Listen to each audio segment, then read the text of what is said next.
हमारी तरफ से आप सभी को नमस्ते। Hope you all are doing well. आज सुबह मैंने और डार्विन ने डिसाइड किया कि हम जाएंगे राष्ट्रीय बाल भवन, जो कि आईटीओ के पास है दिल्ली में। तो बाल भवन जाने के लिए सबसे पहले पहुंचे हम मेट्रो स्टेशन और हमने ली कश्मीरी गेट के लिए मेट्रो। जैसे ही हम मेट्रो में बैठे, 4-5 मेट्रो स्टेशन के बाद आ गया कश्मीरी गेट का मेट्रो स्टेशन और हमने मेट्रो डी बोर्ड किया। फिर हम नीचे उतरे सीढ़ियों से। काफ़ी रश था। डार्विन लोगों को देख के थोड़ा सा परेशान हो रहा था, बट बाद में उसको अच्छा लगने लगा और वो खुद ही मेरे से आगे आगे चलता रहा। मैं बस उसको गाइड करती रही किस तरफ जाना है और वो चलता रहा। फिर वायलेट लाइन से हमने मेट्रो लिया आईटीओ मेट्रो स्टेशन के लिए और हम पहुंच गए आईटीओ मेट्रो स्टेशन। हमने एग्ज़िट किया गेट नंबर 3 से और फिर हमने लिया ऑटो, जो सिर्फ 10 रुपये जिसका किराया था, और हम ऑटो से 5 मिनट की ऑटो की राइड से हम पहुंच गए राष्ट्रीय बाल भवन। डार्विन बहुत खुश था यहाँ पहुँच के and he was super excited to go in. Bal Bhavan पहुँच के मैंने लिया टिकट काउंटर से 20 रुपीज़ का टिकट और किड्स की एंट्री बिल्कुल फ्री है। जैसे ही आप बाल भवन एंटर करते हैं, on your left side you can see 2 big cages. आपके सामने एक बहुत बड़ा ग्राउंड है and on your right side you can see the reception. तो हम चलते हैं लेफ़्ट साइड की तरफ और लेफ़्ट साइड में देखते हैं केजेस में क्या क्या है। ये जो बड़ा सा केज आपको दिखाई दे रहा है, इसके अंदर बहुत सारे बर्ड्स थे। वाइट कलर के, ग्रे कलर के, ब्लैक कलर के पिजन, पैरट्स। और अब देखो क्योंकि लोग यहाँ पे पैरट्स को कुछ खिलाते हैं, डार्विन ने जैसे ही अपना फिंगर किया उसको एक पैरट ने बाइट कर लिया। He was not that much scared, हाँ, बट अजीब था। पैरट के बाइट करने से थोड़ा डर तो गया था, but even then he was super excited. और जैसे ही हमने देखा अंदर, इतने सारे कलरफुल पिजन्स थे, डक्स थी, बीच में एक स्विमिंग पूल था जो कि शायद डक्स के लिए था, जो इजीली वहाँ पे स्विम कर सकती थी, और छोटे छोटे गिनी पिग्स थे। मॉर्निंग आवर्स थे तो सब एनिमल्स एंड बर्ड्स बहुत ज़्यादा एक्टिव थे, इधर उधर घूम रहे थे बहुत आराम से। और डार्विन रेडी था नेक्स्ट केज में जाने के लिए कि वहाँ पे क्या है। इसी केज में जब आप आगे जाते हैं तो आपको बहुत सारे बनीज़ मिलते हैं, वाइट कलर के बनीज़। जैसे ही आप केज के पास जाते हो, जैसे डार्विन केज के पास गया तो वो बनीज़ एकदम केज के पास आ जाते हैं, बिकॉज़ यूजुअली लोग उनको वहाँ पे फीड करते रहते हैं। हम लोग कुछ लेके नहीं गए थे फीड करने के लिए, तो बट हाँ, बनीज़ डार्विन को देख के खुश थे और डार्विन उनको देख के बहुत ज़्यादा खुश था। फिर हम आगे चलते हैं। तो जैसे ही हम आगे जाते हैं, it was like a circle जिसमें हम आगे आगे जा रहे थे। तो बहुत सारे गिनी पिग्स आराम से धूप सेक रहे थे बैठ के, और उनको बीच बीच में तंग करने के लिए पिजन्स भी उड़ के आ जा रहे थे। तो गिनी पिग्स और पिजन्स सब मिल के वहाँ पे रह रहे थे। और ये जो घर थे, छोटे छोटे जो घर जैसे हैं, इसमें पिजन्स भी जा रहे थे। और ये शायद गिनी पिग्स का हाइडिंग स्पेस भी है, बिकॉज गिनी पिग्स को बहुत अच्छा लगता है हाइड करना। अगर यूजुअली वो हाइड करने का स्पेस नहीं मिलता है उनको, तो वो स्ट्रेस में चले जाते हैं। इसलिए गिनी पिग्स के लिए हाइडिंग स्पेस बनाना भी बहुत ज़रूरी होता है। तो आप देख सकते हो कैसे गिनी पिग्स, पिजन्स बहुत मस्ती कर रहे थे। एक अंकल आगे देखो, ये कुकुम्बर, कैरेट्स, बनाना, टमेटो ये सब कट कर रहे थे। और जब हमने इनसे पूछा तो इन्होंने बताया ये खाना बना रहे हैं एनिमल्स के लिए। और फिर आगे बढ़ते हुए डार्विन पहुंच गया नेक्स्ट केज पे। और सरप्राइजिंगली डार्विन जैसे ही इस केज को देखा ना, इसमें छोटे छोटे बर्ड्स थे जिनको हम लव बर्ड्स बोलते हैं। वैसे जाते ही उनको हाय बोला और बोलते हैं हाय बर्ड्स, हाउ आर यू। और इतना ज़्यादा शोर मचाया हुआ था ना, बहुत ज़्यादा बर्ड्स थे इस छोटी सी केज के अंदर।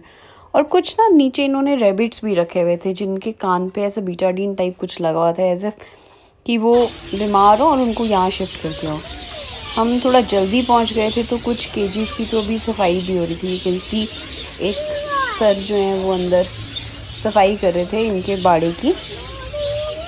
और फिर हम आगे चलते गए। डार्विन बस फिर सुपर एक्साइटेड मोड में बस चला ही जा रहा था। और बेस्ट पार्ट इज़ कि आपको यहाँ बच्चे को रोकने की ज़रूरत नहीं। क्योंकि कहीं से भी कुछ ऐसा नहीं है कि आपका बच्चा गिर जाएगा या उसको चोट लग जाएगी। सब कुछ बहुत सेफ सिक्योर है। बहुत से स्कूल्स यहाँ पे आए हुए थे अपने छोटे छोटे बच्चों को लेके, प्लेवे स्कूल्स थे मोस्टली। और ये देखो वो उन्होंने जो भी उनके एनिमल्स उन्होंने बनाए हुए थे वो बाहर निकाले हुए थे। तो डार्विन ऑल टाइम फेवरेट, अपने सांप को टच करना कोबरा कोबरा बोल के स्टार्ट हो गया। कुछ और स्टैचूज टाइप थे, एक ट्राइबल मैन था, वॉल्फ हो गए, वॉल्फ ही है, लग नहीं रहा है ही वॉल्फ। फिर कुछ और थे, स्क्विरल, रैबिट, बियर। और फिर बस आगे आगे डार्विन भागता रहा। फिर डार्विन पहुंच गया, उसको सामने दिख गया एक बहुत बड़ा क्रोकोडाइल का स्टैचू। तो डार्विन तो रेप्टाइल्स का फेवरेट, या रेप्टाइल्स उसके फेवरेट। ये एयरफोर्स वालों ने अपना एक शायद लड़ाकू विमान रखा हुआ था। मैंने आई थिंक, हाँ इट वाज लड़ाकू विमान अजीत, थिंक यही लिखा हुआ था वहाँ पे। एंड दिस वाज एक टैंक रखा हुआ था, हियर इज़ द क्रोकोडाइल। तो डार्विन कभी उसको टेल से देख रहा है, कभी उसके फुट देख रहा है। और finally he give me an opportunity कि मैं उसकी एक फ़ोटो क्लिक कर पाई। अदरवाइज़ उसके साथ फ़ोटो क्लिक करना is like a tough task. पता नहीं क्यों, शायद सब बच्चों के साथ ऐसा होता होगा। फिर जैसे आप आगे बढ़ते हैं, देन एक पीकॉक था बाहर, और अंदर की इसी में आप आगे जाएंगे, देन एक पूरा गांव का थीम था जिसको बहुत ज़्यादा डेकोरेट कर रहे थे अभी फॉर सम फेस्टिवल। हम अंदर गए तो देखिए अंदर वो एक शेड बना रहे थे। ऑलरेडी वहाँ पे काफ़ी कुछ हुआ था और कुछ पेंट्स कर रहे थे, कलर्स कर रहे थे, उसको और डेकोरेट कर रहे थे। और डार्विन को तो लग रहा था बस मैं आज यहीं रुक जाऊँ, घर जाने का तो कोई मन था ही नहीं। देखो इनको कैसे फटाफट लोग लगे हुए हैं, काम करे जा रहे हैं। ये देखो एक वेल था और एक थीम सा बनाया हुआ था जिससे आप बच्चे को इमेजिन करा पाओ बड़े आराम से कि ऐसे करके कुएं से हम पानी निकालते हैं घड़े के साथ। एक गाय थी, उसको उसके आगे कुछ घास भी डाला गया था, नो डाउट गाय का एक स्टेचू था। एक घर था छोटा सा, उसके ऊपर बहुत सुंदर पेंटिंग की हुई थी। ये मचान टाइप बना हुआ था जिसमें नीचे किसान को बिठाया था एंड उसके बैल बांधे हुए थे साइड में। बैल को अभी उनको पेंट करना था, तो बैल का पेंट थोड़ा उखड़ा हुआ दिख रहा है क्योंकि उसको अभी उन्होंने पेंट नहीं किया था। और दूसरी तरफ पे शेड्स बनाए हुए थे उन्होंने। वहाँ पर बेस्ट पार्ट था कि जगह जगह पे मैसेज थे, जैसे प्लास्टिक का उपयोग ना करें। फिर उसके आगे ये सिर्फ सब कुछ घास से बना हुआ था, एवरीथिंग इज़ बायोडिग्रेडेबल। फिर आगे जाते हो तो इंडियन एयरफोर्स का एक छोटा सा स्पेस था, उसके अंदर उन्होंने लेक को दिखाया था। कारगिल का जो स्पेस, कारगिल का प्लेस है वो दिखाया हुआ था, थोड़ा हिस्ट्री ऑफ IAF। यहाँ पे वीडियो रिकॉर्डिंग अलाउड नहीं थी, only you can click the photographs here. और यहाँ से निकलने के बाद जब आप जाते हैं तो you can see this whole playground और this high standing art tricolour, जिसको देख के बहुत अच्छा लग रहा था। फिर हम आगे बढ़े and then at on that side, फिर जब आप आगे गए हम तो वहाँ पे बहुत सारे बच्चे जो हैं वो काम कर रहे थे। नीचे उतरे तो this was the library part, stairs नीचे उतर के। और सामने आपको जो ओल्ड छोटी सी प्यारी सी रेड कलर की बिल्डिंग दिख रही थी, दैट वाज द कैफेटेरिया। वो बहुत सुंदर था, उसके पास बेंचेस थे, ट्रीज़ थे, आप शेड में भी बैठ सकते थे। हमने यहाँ से सिर्फ एक सैंडविच और एक कोल्ड ड्रिंक लिया था क्योंकि हमारे पास फ्रूट्स थे। यहाँ पे ही लाइब्रेरी में वॉशरूम्स थे जिनको आप यूज़ कर सकते हो। एंड यहाँ पे आपको दिख रहा होगा कुछ बच्चे काम कर रहे हैं क्योंकि ये लोग प्रिपरेशन कर रहे थे उस टाइम 14 नवंबर के लिए। ब्यूटीफुल सी रंगोली थी जिसको शायद पेंट से बनाया था और बच्चों ने ही बनाया था। यहाँ पे बहुत सी जगह ऐसी थी जिसको जहाँ पे कैमरा ले जाना अलाउड नहीं था। और ये जो अब हम ऊपर जा रहे हैं स्टेयर्स से, ये एक डार्विन की all time favourite space and that is aquarium. पहले यहाँ पे कैमरा अलाउड नहीं होता था but this time I asked for, और उन्होंने बोला नहीं आप क्लिक भी कर सकते हैं, वीडियो भी बना सकते हैं। तो ये था हमारा मछली घर, और मछली घर में खूब सारी मछलियाँ थी। डार्विन तो बस मछलियों को देख के ऐसा पागल हो जाता है ना, बस वो बहुत खुश था इन फ़िश को देख के, क्योंकि मोस्टली उसने फ़िश को टीवी में ही देखा, ऐसे लाइव नहीं देखा था फ़िश को। और बहुत सी फ़िश थी, पता नहीं फ़िश को कैसा फ़ील होता है जब लोग उनको विज़िट करते हैं, बट हाँ डार्विन को तो बहुत अच्छा फ़ील हो रहा था। और जितने भी बच्चे वहाँ पे थे उनको भी बहुत अच्छा फ़ील हो रहा था। मैंने जैसे ऑब्ज़र्व किया सब बच्चे घूम घूम के कभी एक फ़िश के पास, कभी दूसरे फ़िश के पास, और बहुत अच्छे से इसको मेंटेन भी किया गया था। फ़िश बहुत अच्छे से विजिबल भी थी, कोई भी फ़िश ऐसी नहीं थी जो छुपी हुई थी, बच्चों को दिख नहीं रही थी। बच्चों को बहुत मज़ा आ रहा था यहाँ पे देख के, डार्विन को तो बहुत ज़्यादा मज़ा आ रहा था।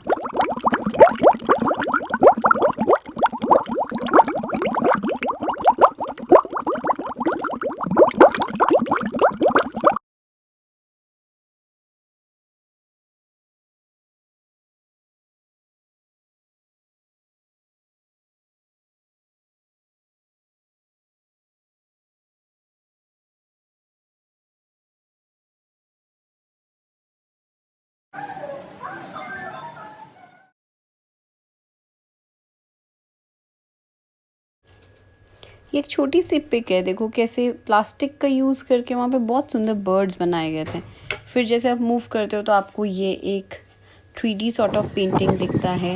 नीचे जाते हैं प्लेग्राउंड की तरफ। अभी डार्विन को बहुत ज़्यादा भूख लग गई और धूप भी बहुत ज़्यादा तेज़ थी, पर फिर हमें दिखा ये एक ट्रैफिक योगा के सीन्स थे। फिर नेक्स्ट था ट्रैफिक पार्क, और ट्रैफिक पार्क जो है वो बहुत इन्फॉर्मेटिव है। आप अपने बच्चों को यहाँ लेके जाओगे ना, बहुत ईजीली उनको बता सकते हो कि रेड लाइट कैसे फंक्शन करती है, हम रेड लाइट को कैसे यूज़ कर सकते हैं, ज़ीब्रा क्रॉसिंग क्या होती है, हमें कब रोड क्रॉस करना चाहिए, ये बीच वाली वाइट लाइन क्या होती है। और यहाँ पे प्रॉपर ट्रैफिक पुलिस के अथॉरिटी के एक ऑफिसर बैठे हुए थे अंदर। जो ये रूम आपको दिख रहा है उसमें बहुत सुंदर सुंदर जो रोड की कोटेशंस होती हैं वो भी यहाँ पे लिखी हुई थी।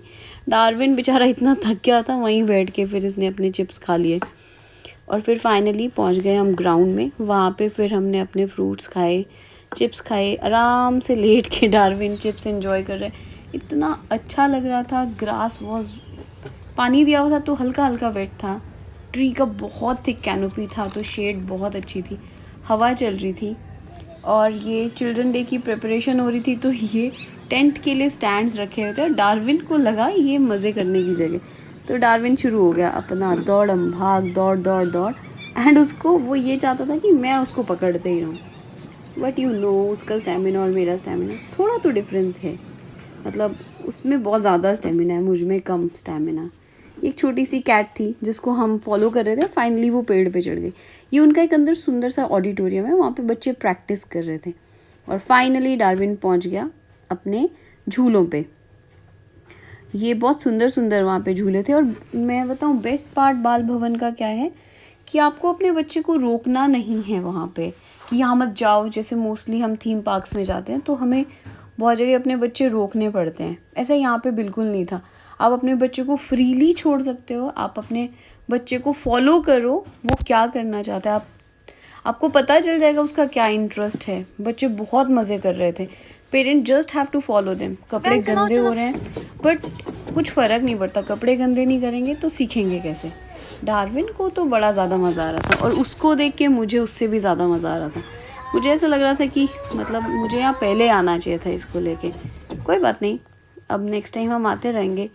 होप आप सब लोग who all are residing in Delhi या फिर थोड़ा दूर भी हो, कभी दिल्ली विज़िट करते हो तो आप बाल भवन जा सकते हो, बहुत आराम से जा सकते हो। और ये एक बहुत सुंदर एक्साइटिंग थिंग थी। वो था एक छोटा सा ट्रेन का इंजन और ये ट्रैक। ये फंक्शनल इंजन है बट जब हम गए तो ये इंजन ख़राब था तो नो पॉइंट, हम फ़ोटो खींचने के अलावा कुछ नहीं कर पाए। डार्विन थोड़ा अपसेट हो गया था, थोड़ा मतलब रोया रोया भी, बट कोई बात नहीं, फाइनली उसको समझ में आ गया कि इंजन ख़राब हो गया। एंड प्लस मैंने बेस्ट चीज़ किया कि मैंने और लोगों का हेल्प लिया टू मेक हिम अंडरस्टैंड कि चीज़ें कैसे फंक्शन करती हैं, बिकॉज एट द एंड तो उसको सबसे ही समझना पड़ेगा ना ये चीज़। ये एक बोर्ड था, बहुत सुंदर सुंदर बच्चों ने बना के रखा था। और यहाँ पे तो ये छोटा सा एक पार्क, छोटा सा एक मतलब झूलने वाला एरिया था यहाँ पे, और स्कूल से बच्चे आए हुए थे। यहाँ पे एक चीज़ जो मैंने देखी वो ये कि हाउ कोऑपरेटिव किड्स आर। मुझे ऐसा लग रहा था कि शायद डार्विन को कोई धक्का मार देगा क्योंकि वो तो बहुत छोटा है, ये बच्चे तो उससे बड़े हैं। बट टू माई सरप्राइज़ वो बच्चे उसको स्पेस दे रहे थे, उसको बोल रहे थे जल्दी चलो जल्दी चलो, उसकी वेट कर रहे थे। जब वो चला जा रहा था देन वो बच्चे आ रहे थे, चाहे वो छोटे बच्चे थे चाहे वो बड़े बच्चे थे। And to be honest girls are more careful for the kids. वो बहुत प्यार करते हैं आई थिंक छोटे छोटे बच्चों को। और उसके बाद डार्विन का फेवरेट झूला जो है seesaw. I think more than 45 minutes Darwin seesaw पे बैठा रहा। ये बेचारा येलो टी शर्ट में बच्चा भी परेशान हो गया था, इतनी बार वो बच्चा उतरा ना नीचे, बट डार्विन को कोई फ़र्क नहीं पड़ रहा था। And this is the way how he swing. मज़े से उल्टा देखो, बिकॉज इसमें गिरने का कोई डर नहीं था, तो उसको बड़ा मज़ा आ रहा था। ये मज़े उल्टे सीधे काम करने में बच्चों को कितना मज़ा आता है ना, और हम बेचारे उनको डिसिप्लिन सिखाते रहते हैं। आई थिंक हम सोसाइटी का एक्सपोजर से जो सीखे होते हैं सोचते हैं ये भी अभी से ही सीख जाएँ। ये ब्यूटीफुल से बर्ड्स जो फ्लाई कर रहे थे, जैसे हमारे बच्चे उड़ना चाहते हैं। डार्विन को ये बहुत अच्छा लग रहा था, उसको बहुत फैसिनेट करती हैं ये चीज़ें। आई थिंक उसको मॉल से ज़्यादा नेचर फैसिनेट करता है। He is more curious about the nature. और फाइनली आने से पहले वो फिर से केज के पास पहुंच गया, जहाँ पे कि अब दोपहर हो चुकी थी, ऑलमोस्ट 3 o'clock हो चुके थे और डक्स स्विम कर रही थी। And finally it was the time to say bye bye to national Bal Bhavan. फिर हमने ऑटो लिया। डार्विन ने बहुत कोऑपरेट किया, लाइक जितना मैंने सोचा था उससे कहीं ज़्यादा। And we reached ITO metro station. फिर वही बैक टू होम जर्नी। और डार्विन थोड़ा दुखी था क्योंकि उसको डक्स के स्विमिंग पूल में जाना था एक्चुअली, इसलिए वो फ़ोन फ्रंट कैमरा से मुझे रिकॉर्ड भी नहीं करने दे रहा था। उसको ऑटो में भी बहुत मज़ा आता है एक्चुअली। ऐसे ट्रिप से शायद हम ये एक्सप्लोर करते हैं कि हमारे बच्चों को क्या पसंद है और क्या नहीं पसंद है, and then it become very easy for us कि उनको हम बहुत अच्छे से हैंडल कर पाएँ without annoying them and annoying our self also. और फाइनली थक हार के डार्विन ऐसे स्टेयर्स उतरते हुए, येलो लाइन को फॉलो करते हुए मेट्रो बोर्ड किया, फिर मेट्रो डी बोर्ड की। और यहाँ पे जो साथ वाला था ना, the man who is sitting next to him, he was very cooperative. मुझे ऐसा लगता है शायद हम लोगों को ये गलत फहमी होती है घर में रह के कि बाहर की दुनिया बहुत क्रूअल है। ऐसा नहीं होता है, दुनिया अच्छी है, हम भी अच्छे हैं तो दुनिया भी अच्छी है। और हम अपने बच्चों को सब कुछ नहीं सिखा सकते। And this was our journey to national Bal Bhavan. Hope you must have enjoyed it. Bye bye. Do share, subscribe and comment. Thanks for watching.